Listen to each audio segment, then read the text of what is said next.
পাপী ধুন্ধুকার উদ্ধার। পাপী ধুন্ধুকার উদ্ধার মা, সেই পাপী ধুন্ধুকারী কিভাবে উদ্ধার হয়েছিল সেই লীলা আস্বাদন করব। ভাগবতের মাহাত্ম্য থেকেই নেওয়া, নিশ্চয়ই ভালো লাগবে। আসুন, হরি বল হরি বল। আহা তুঙ্গভদ্রা নদীর তীরে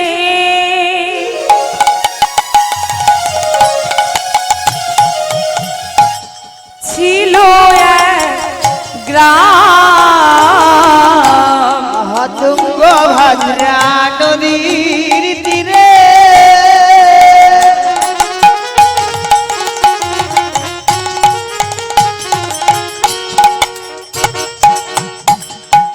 ছিল এক গ্রাম। আহা সেথায় ছিলেন এক ব্রাহ্মণ আত্মদেব আর সেথায় ছিলেন এক ব্রাহ্মণ আত্মদেব আরে পরম ধার্মিক সে যে কৃষ্ণ পদে মতি। পরম ধার্মিক সে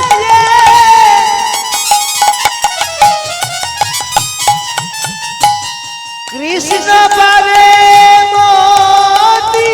কৃষ্ণ নাম বিনা অন্যে নাহি মতি। আর কৃষ্ণ নাম বিনা তাদের অন্যে নাহি মতি। আর কৃষ্ণ নাম বিনা অন্যে নাহি মতি। আর কৃষ্ণ নাম বিনা তাহার অন্যে নাহি গতি। সদাই কৃষ্ণ কৃষ্ণ বলে সদাই। তারা কৃষ্ণ কৃষ্ণ বলে সদা। কৃষ্ণ কৃষ্ণ বলে সদাই। তারা কৃষ্ণ কৃষ্ণ বলে সদা। কৃষ্ণ নাম বিনা জানে না সে কৃষ্ণ কৃষ্ণ বলে সদা। কৃষ্ণ নাম বিনা আনে জানে না সে কৃষ্ণ কৃষ্ণ বলে সদা। আরে কৃষ্ণ নাম বিনা অন্যে নাহি মতি। আর কৃষ্ণ নাম বিনা তাহার অন্যে নাহি গতি। আর কৃষ্ণ নাম বিনা অন্যে নাহি মতি। আর কৃষ্ণ নাম বিনা নিতাই গৌর প্রেমানন্দে হরি বল হরি বল হরি বল হরি বল। ওমা, সেই দক্ষিণ দেশে তুঙ্গভদ্রা নদীর তীরে এক পরম নিষ্ঠাবান ব্রাহ্মণ বাস করতেন মা। নাম তার আত্মদেব। ওমা, সেই আত্মদেব কেমন প্রকৃতির ছিলেন? আত্মদেব ছিলেন নিষ্ঠাবান, বড় ধার্মিক, ধর্মপরায়ণ এবং হৃদয়বান ব্যক্তি। ভগবানের কৃপায় তার অনেক ধন সম্পত্তি ছিল মা সংসারে, অর্থাৎ জায়গা জমি, টাকা পয়সা, সোনা দানা, সব সুখী আত্মদেবীর সংসারে ছিল মা। সকল সুখ তার ঘরে বর্তমান ছিল। কিন্তু মা, সেই আত্মদেব প্রতিনিয়ত গোবিন্দের চরণ প্রান্তে গিয়ে নয়ন জলে বুক ভাসিয়ে কাঁদতেন। তার মনে অনেক দুঃখ, অনেক কষ্ট ছিল মা। কি গো মা, যার সংসারে সকল সুখ থাকে তার কিসের এমন দুঃখ হলো যে গোবিন্দের চরণ প্রান্তে গিয়ে নয়ন জলে বুক ভাসিয়ে প্রতিনিয়ত কাঁদে? কিসের জন্যে? এ কোন দুঃখে? কি গো মা, কোন দুঃখ রয়েছে? আত্মদেবের সংসারে তো সকল সুখই বর্তমান রয়েছে, কিন্তু সকল সুখ থাকলেও সেই ব্রাহ্মণ আত্মদেব অনেক দিন বিয়ে করে সংসার করেছে মা। আজ পর্যন্ত তার একটি সন্তান বা সন্ততি হলো না। সেই দুঃখে, মনের দুঃখে প্রতিনিয়ত আত্মদেব নিজের গোবিন্দের মন্দিরে গিয়ে নয়ন জলে বুক ভাসিয়ে কাঁদে, মাথা কুড়ে কুড়ে কপাল ফাটিয়ে ফেলে মা একটি সন্তানের আশা। তবু তার একটি সন্তান হয়নি, ভগবান তাকে কৃপা করেননি মা। ও মা, চাইলেই কি সন্তান পাওয়া যাবে? যাবে কি? যাবে না। কেন মা? চাইলেই যদি সন্তান পাওয়া যেত তাহলে নেই কেন মা? কারণ একটিও সন্তান নেই। আবার কোন মায়ের 2-3 জন সন্তান হচ্ছে, আরো হয়েই যাচ্ছে পরপর, তাই না? আর কোন মায়ের একটিও সন্তান নেই। মানুষ যদি তার নিজের ইচ্ছে মতো সব করতে পারত মা, তাহলে সন্তানের যদি জন্ম দিতে পারত মানুষ, দেখবেন কোন মায়ের 3-4 জন কন্যা সন্তান হচ্ছে, তার একটি পুত্র সন্তান হচ্ছে না। কেন? এ কোন দোষ? এ কোন পাপে? এক মায়ের 3-4 জন কন্যা সন্তান, কিন্তু পুত্র সন্তান একটি হয়নি মা। আসুন সেই কথা আমরা আস্বাদন করব। কোন পাপে, কত পাপে, কিসের জন্য সন্তান হয়নি আজকে সেই ব্রাহ্মণ আত্মদেবের? সেই ব্রাহ্মণ আত্মদেবের মা সংসারে সকল সুখ বর্তমান থাকলেও একটি সন্তানের বড় অভাব। গোবিন্দের চরণ প্রান্তে গিয়ে নয়ন জলে বুক ভাসিয়ে কাঁদে আর গোবিন্দকে নিবেদন করে, কিন্তু ভগবান তার ডাকে সাড়া দিচ্ছেন। এইভাবে বেশ কিছুদিন কেটে যায়। সেই আত্মদেব ছিলেন কেমন ব্যক্তি? না, জ্ঞানী, ধর্মপরায়ণ, পণ্ডিত ব্যক্তি মা। তাই সেই আত্মদেবের সুনাম চারিদিকে ছড়িয়ে পড়ছে মা। সকলে তাকে শ্রদ্ধাও করে এবং ভালোবাসে। তার শিষ্য এবং যজমান বাড়তে থাকছে। এবং সেই ব্রাহ্মণ আত্মদেব যাকে বিয়ে করেছে মা, সে একটি বিয়ে করেছে, তার নাম হলো ধুন্ধুলি। একটি বিয়ে করেছে কেন বলছি মা?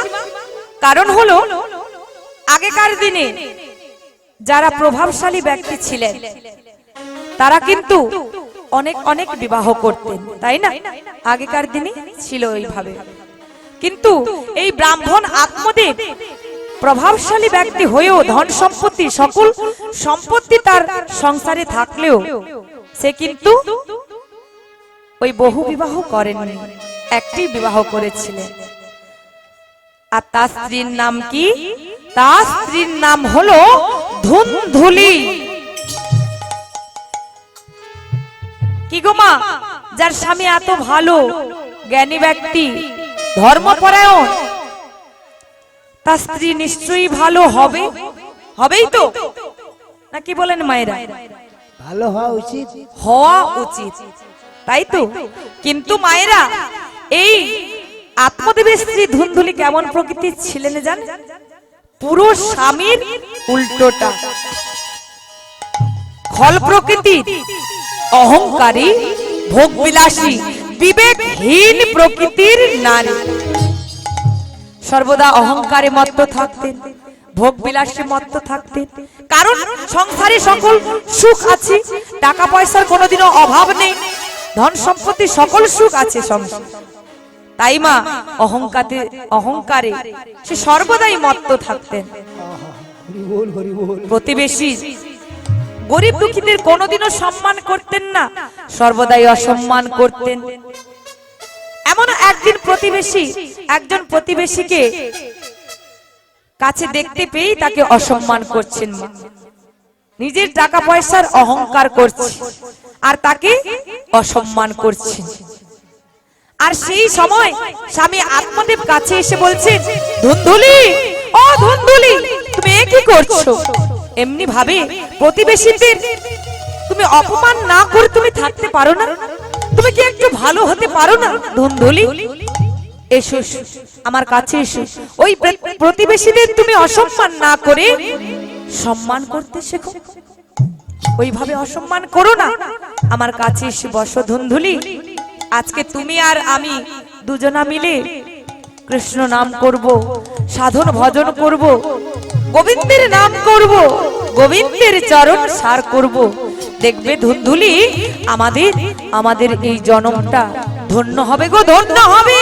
তাই গৌর হরি বল, হরি বল, হরি বল, হরি বল, হরে কৃষ্ণ, হরে জয় জয় রাধেশ্যাম। তাই মা এইভাবে প্রতিবেশীদের অপমান করছে, আর স্বামী এসে বলছেন, শোনো না, আজকে দুজনা মিলে সাধন ভজন করলে দেখবে আমাদের জন্মটা ধন্য হবে গো, ধন্য হবে। কিন্তু মা অহংকার ব্যক্তি, অহংকারে পরিপূর্ণ আছে তার দেহটা, সে কি স্বামীর কথা শুনতে পারে? সঙ্গে সঙ্গে বলছে, আরে যাও যাও, তোমার ওই জ্ঞানের কথা তুমি অন্য কাউকে শোনাও স্বামী, আমি তোমার ওই জ্ঞানের কথা শুনতে চাই না। তুমি অন্য কাউকে শোনাও, ওই তোমার জ্ঞানের কথা আমি শুনতে চাই না। আমার কাছে এসো না, আর আমার কাছে বলো না স্বামী, আমি শুনতে চাই না। স্বামীর কথাটাকে দূরে ছুঁড়ে ফেলে দিয়ে, তাচ্ছিল্য করে, ঘৃণার পাত্র করে দূরে ঠেলে দিয়ে আবার সেই অহংকারে মত্ত থাকলেন মা। ও মা, আমরা হরিনাম করব কেন? কেন করব মা? হরি বল, হরি বল। এই হরিনাম করলে আমাদের কি হবে? আমরা ব্যাংকে যে টাকাগুলো রেখেছি তা কি ডবল হবে? হবে কি?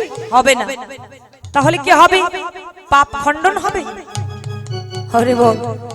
পাপ তো অবশ্য খণ্ডন হবে মা, কিন্তু এই হরিনাম করলে আর কিছু হোক বা না হোক, কি হবে? তুমি একজন পবিত্র মানুষের মতো মানুষ হতে পারবে। নিতাই গৌর হরি বল, হরি বল। তাই না? তাই আজকে আত্মদেব সেই ধুন্ধুলিকে ডাকলেন, কিন্তু স্বামীর কথা তিনি মানলেন না। ওমা, আমরা শাস্ত্রে কি শুনেছি? শাস্ত্রে বলেছেন মা, লোক হস্মিন দ্বিবিধা নিষ্ঠা পুরা প্রক্তাময়া নঘ জ্ঞান যোগিন সংখ্যানা কর্ম যোগিনাম যোগিনম। গীতায় স্বয়ং ভগবান তার পার্থ অর্জুনকে বলছেন, শোনো সখা, এই ইহ জগতে নিষ্ঠা হলো মা দুই প্রকার। ইহ জগতের নিষ্ঠা দুটি রয়েছে মা। সেই দুটি নিষ্ঠা কি না? একটি হলো জ্ঞানীদের জ্ঞান নিষ্ঠা, আর একটি হলো কামীদের কাম নিষ্ঠা। তাই এখানে জ্ঞানী কে ছিলেন মা? অনেকবারই বলেছেন, জ্ঞানী ব্যক্তি কে ছিলেন? আত্মদেব। আত্মদেব, তাই তো? জ্ঞানী এবং ধর্মপরায়ণ ব্যক্তি। তাই এখানে তিনি হলেন জ্ঞান নিষ্ঠা পরায়ণ। আর তার স্ত্রী ধুন্ধুলি সর্বদা অহংকারী কামনা বাসনায় মত্ত থাকতেন। তাই তিনি কেমন প্রকৃতি? না কামনিষ্ঠা পরায়ণা। নিতাই গৌর প্রেমানন্দে হরি বল, হরি বল, হরি বল, হরি বল। দুটি নিষ্ঠা ইহ জগতে রয়েছে। তাই এমনি ভাবে দুজনেই থাকে। বেশ কিছুদিন কেটে যায়। সেই আত্মদেব মা বড় সাধ করে একটি গাভী পুষেছে।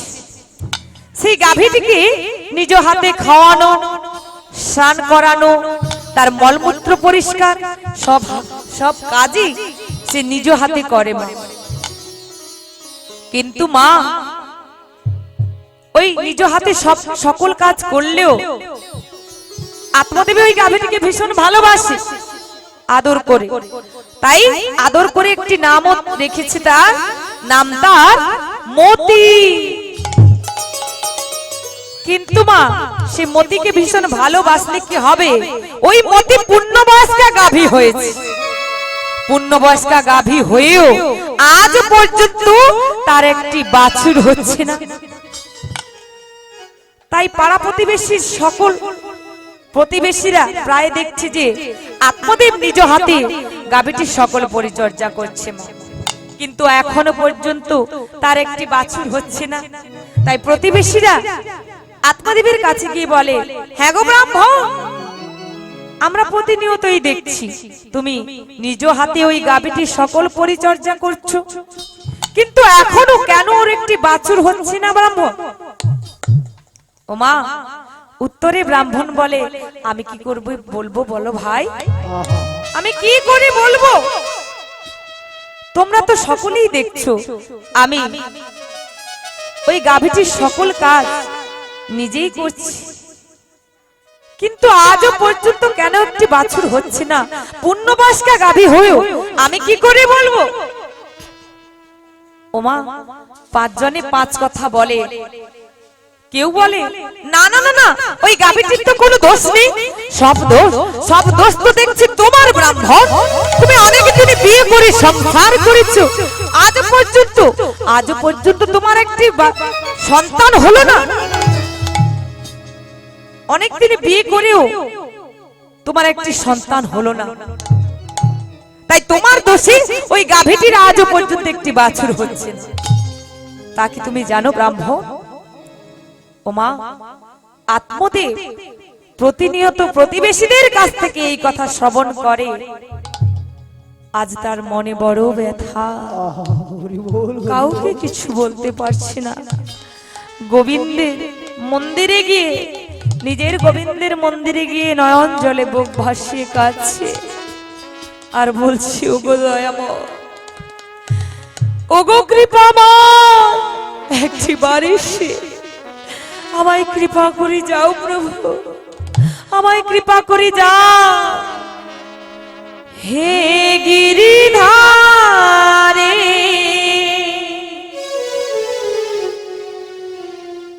তুমি বাকে বিহারে,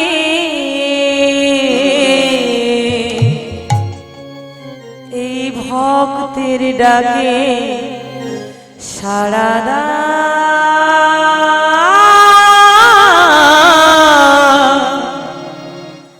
আর না প্রভু ঘুমা, আর না প্রভু ঘুমা, ওগো দয়া, ওগো কৃপাময়, একটি বারিশ আমায় দয়া করে যাও প্রভু, আমায় কৃপা করে যাও।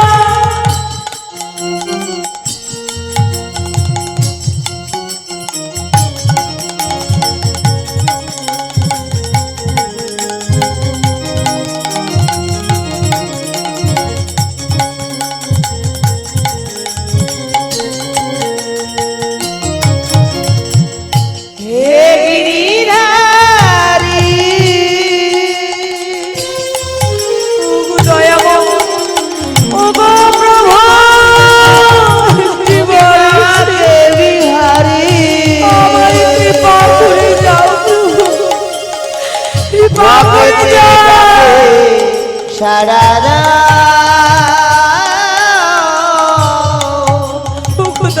আর না প্রভু ঘুমা, তুমি আর না প্রভু ঘুমা।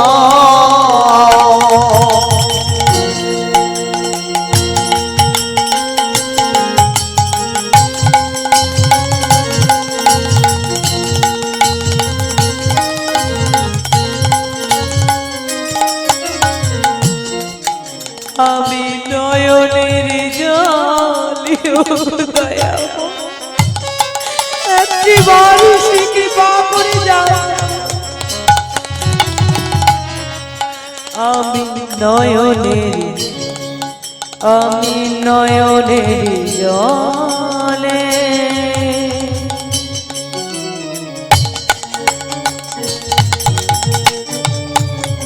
আমি ডাকি গো তোমারে, আমি নয়নের জলে কৃপা একটিবার সেবায় দেখা দিয়ে যাও প্রভু। আমি ডাকি গো তোমারে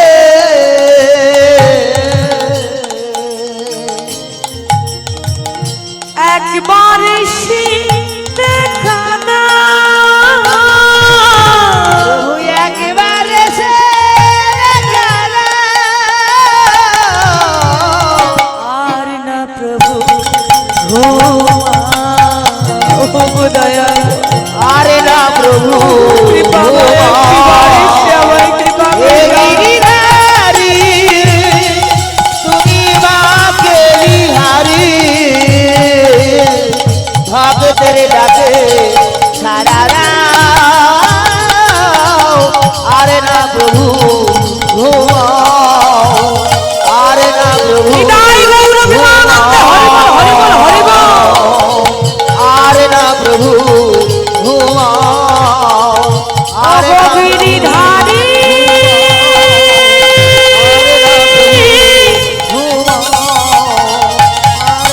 ওগো ওগো দয়াময় ওগো কৃপা দয়া করো দয়া করো আমায় কৃপা করে যাও প্রভু একটিবার এসে আমার ডাকে সাড়া দাও প্রভু সাড়া দাও ওগো কৃপা মা তুমি নাও না ধীর নাথ দীনবন্ধ তুমি না জগতের পতি যে তোমাকে ডাকে তুমি নাকি তার ডাকে সাড়া দাও প্রভু তার বাসনা তুমি পূর্ণ করো তাহলে এমন আমি কি অপরাধ করেছি আমার ডাক তুমি শুনতে পাচ্ছ না দয়াময় ওগো কৃপা বাবা সত্যি সত্যি যদি তুমি ভগবান হও এই অধমের হৃদয় মন্দিরে তোমাকে বিরাজ করতে হবে প্রভু এই অধমের ডাকে তোমাকে সাড়া দিতে হবে প্রভু এমনি ভাবে নয়ন জলে বুক ভাসিয়ে আত্মদে আবার ছুটে গিয়ে গোবিন্দের চরণখানা বক্ষে জড়িয়ে ধরে বলছে ওগো কৃপাময় দয়াময় আমি বেশি কিছু চাই না দয়াময় একটি সন্তান আমায় ভিক্ষা দাও প্রভু সন্তান আমায় ভিক্ষা দাও প্রভু নয়ন জলে কেঁদে কেঁদে বলছে ওগো দয়াময় একটি পুত্র আমায় দাও হে প্রভু ওগো তোমার সেবার তারে একটি পুত্র আমায় দাও হে প্রভু ওগো দয়াময়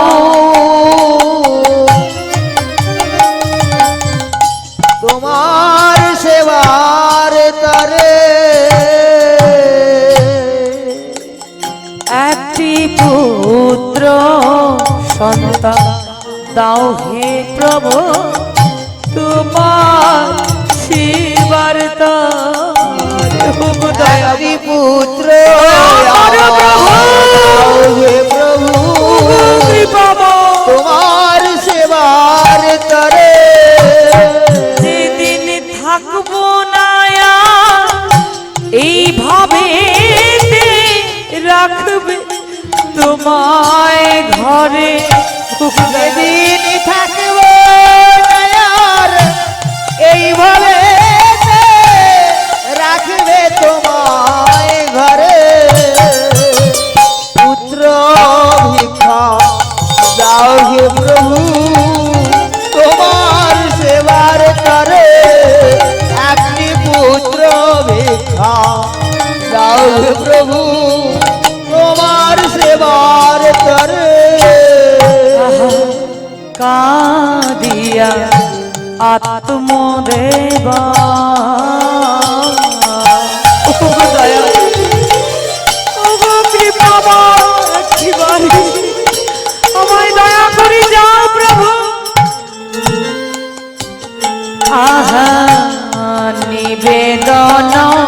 করিলা দিয়া আত্মদেব একটি বারিশি দয়া করো নিবেদন করিল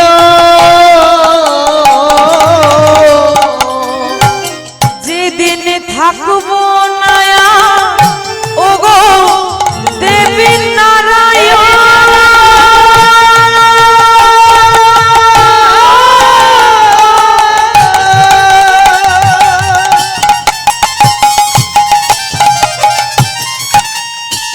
ওগো মধুসূদন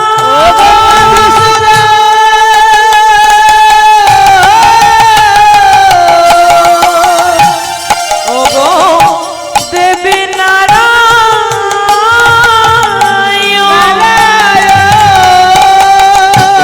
যেদিন থাকবো না এইভাবে রাখবে তোমায় ঘরে যেদিন থাকব নায়ার এইভাবে রাখবে তোমায় ঘরে একটি পুত্র সন্তান দাও হে প্রভু তোমার সেবার তরে একটি পুত্র সন্তান দাও হে প্রভু তোমার সেবার তরে সদাই ওই চরণে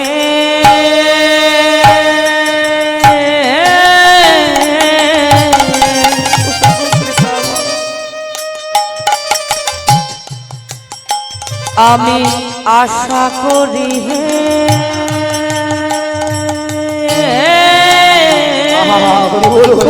কৃপাময় সদাই ওই চরণে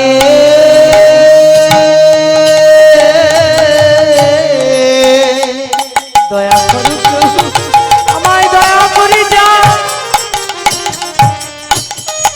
আমি আশা করি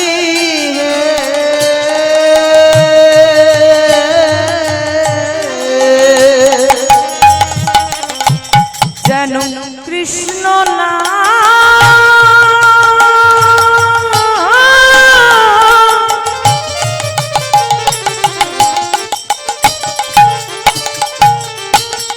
সদাই বদনে বলিতে পারে সদাই ওই চরণে কৃপা করো প্রভু, কৃপা করে যাও আমি আশা করি যেন কৃষ্ণ না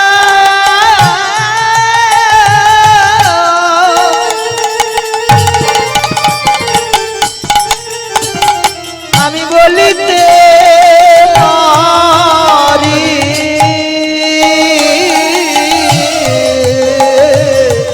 সদাই ওই চরণে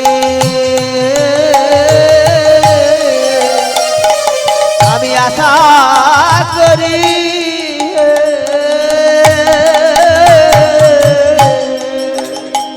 যেন সাধন ভজন করিতে পারে ওই চরণে আশা করি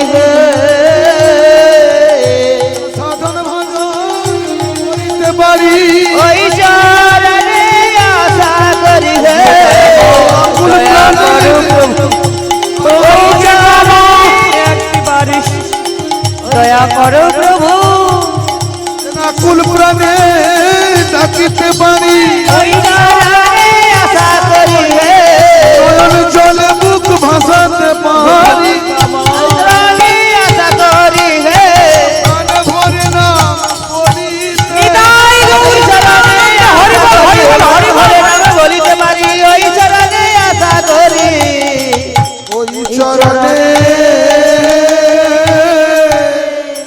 ওগো কৃপা আশা একটিবারে করি কৃপা করো প্রভু, আর কতকাল আমি সইবই কথা, কৃপা করে যাও আবার ওগো দয়ামা। এমনি ভাবে নয়ন জলে বুক ভাসিয়ে আত্মদেব প্রতিনিয়ত গোবিন্দের সেবা দেয় মা, প্রতিনিয়ত। এইভাবে তাদের বেশ কিছুদিন কেটে যায়। সেই আত্মদেব কি করলেন না, কিছু ফুলের চারা এবং তুলসী চারা এনে, সামনে বাগান রয়েছে, সামনে উঠোনের সামনেই সেই বাগানে যত্ন করে রোপণ করে। আর নিজেই নিজের মনকে বলে, আহা চলে না রে মন, দুজন মিলে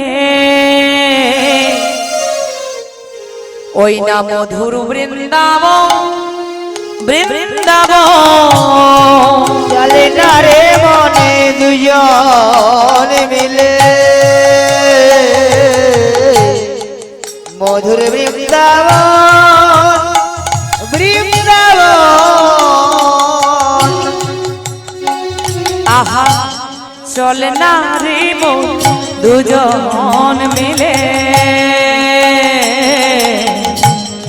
মধুর বৃন্দাবন, বৃন্দাবন চলে না রে মন দুজন মিলে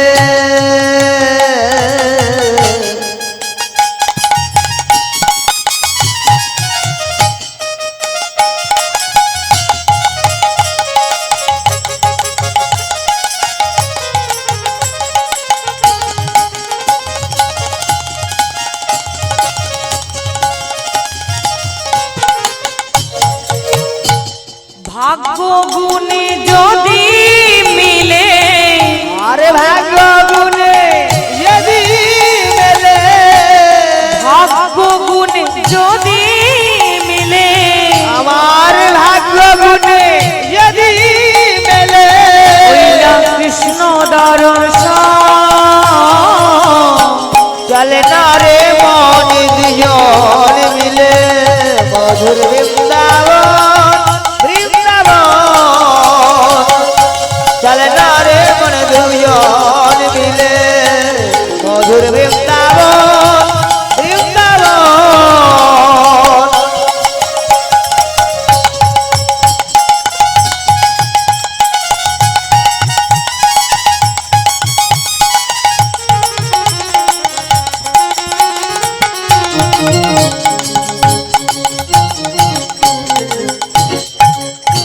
তুই যদি মন থাকিস সাথে,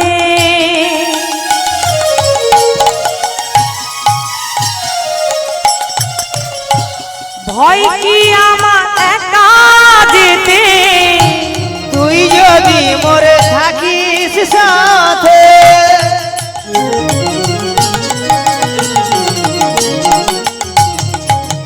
আহা ভয় কি আমার একা যেতে, তিথি মান্য না করিয়া, আর তিথি মান্য না করিয়া করি যাত্রার আয়োজন, চলে না রে মন দুজন মিলে মধুর বৃন্দাবন, বৃন্দাবন চলে না রে মন দুজন মিলে মধুর বৃন্দাবন, বৃন্দাবন। ভাগ্য গুণে যদি ঘটে, আরে ভাগ্য গুণে যদি ঘটে, আরে ভাগ্য গুণে যদি মিলে, আরে ভাগ্য গুণে যদি মেলে কৃষ্ণ দর্শন, চলে না রে মন দুজন মিলে মধুর বৃন্দাবন, বৃন্দাবন চলে না রে মন দুজন মিলে, চলে না রে মন, চলে না রে মন, নিতাই গৌর চলে না রে মন হরি বল, হরি বল। দুজন মিলে। এমনি ভাবে চারা গাছগুলো রোপণ করে মা, আর নিজে নিজের মনকে এমনি ভাবেই বলে। এমনি ভাবে একদিন যায়, দুদিন যায়, ঠিক 10 দিনের দিন মা আত্মদেব কি করলেন, চারা গাছগুলো রোপণ করে এসেছি, জল দিয়ে এসেছি। 10 দিনের দিন ওই বাগানে গিয়েছি জল দেওয়ার জন্য, যত্ন করার জন্য। গিয়ে হঠাৎ হঠাৎ চমকে উঠলেন, এ কি সর্বনাশ হলো, আমার সমস্ত চারা গাছ সমস্ত চারা গাছ কেন শুকিয়ে মরে গেল? আহা, এ কি আমার সর্বনাশী কপাল! এখন আমি কি করি? আত্মদেব চিৎকার করে বলছেন, এ কি হলো? আমি কত যত্ন করে, কত কষ্ট করে চারা গাছগুলো রোপণ করেছিলাম। ওগো ওগো, তোমরা কে কোথায় আছো? একবার দেখবে এসো। আমার সমস্ত চারা গাছগুলো কেমন শুকিয়ে মরে গেছে। নয়ন জলে বুক ভাসিয়ে প্রতিবেশীদের ডেকে ডেকে বলছেন, কে কোথায় আছো? একটিবার দেখে যাও গো, একটিবার দেখে যাও, আমার চারা গাছগুলো কেমন শুকিয়ে মরে গেছে। ওগো কৃপা মা, ওগো দয়া মা, একটিবার এসে দয়া করো প্রভু, দয়া করো। নয়ন জলে বুক ভাসিয়ে কাঁদছে আর প্রতিবেশীদের ডেকে ডেকে বলছে, ওগো একটিবার এসে কৃপা করো, কৃপা করো প্রভু, কৃপা করো। প্রতিবেশীদের ডেকে ডেকে বলছে, কোথায় আছো? কত সুন্দর চারা গাছগুলো রোপণ করেছিল, একটিও গাছ বেঁচে নেই। প্রতিবেশীগণ এসে বলছে, কেন এই কথা বলছো ব্রাহ্মণ?